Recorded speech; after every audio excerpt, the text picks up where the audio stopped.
The credit regime relies on the attitude of trust, good governance, effective and efficient judiciary. And more important than anything is the willingness and the ability to pay. Economies are made more robust by the participation of a majority of the populace. Not everybody's father or mother left them the huge inheritance to form the capital. And what powers many economies is access to credit. But a credit regime relies on the attitude of trust, good governance, effective and efficient judiciary. And more important than anything is the willingness and the ability to pay.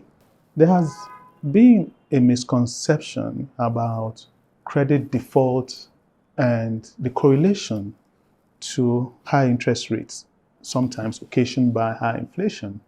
But in our environment, I see that correlation may not necessarily be causative, because I've also seen where governments go to great extent, or the central bank, to give very low interest credits. For instance, the Anchor Borrowers Program, major beneficiaries being farmers.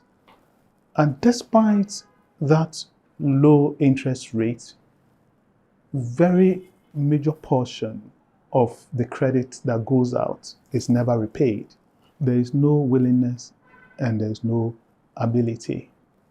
Now, if the attitude of the citizens is to see credit as their own portion of a cake, then the opportunity for credit to make the economy more robust will never be actualized.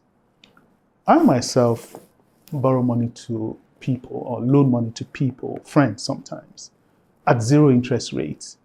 And sometimes you go to ask for the money back and you suddenly become a dire enemy of the person because you dare to ask for the money back.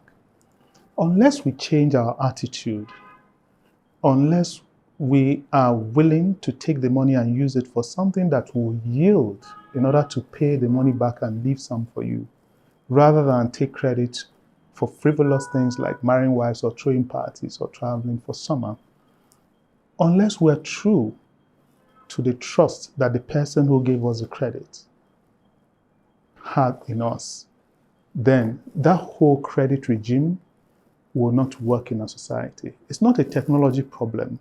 It's not a matter of how many loan applications you have or payment systems. It starts from the attitude, good attitude to credit.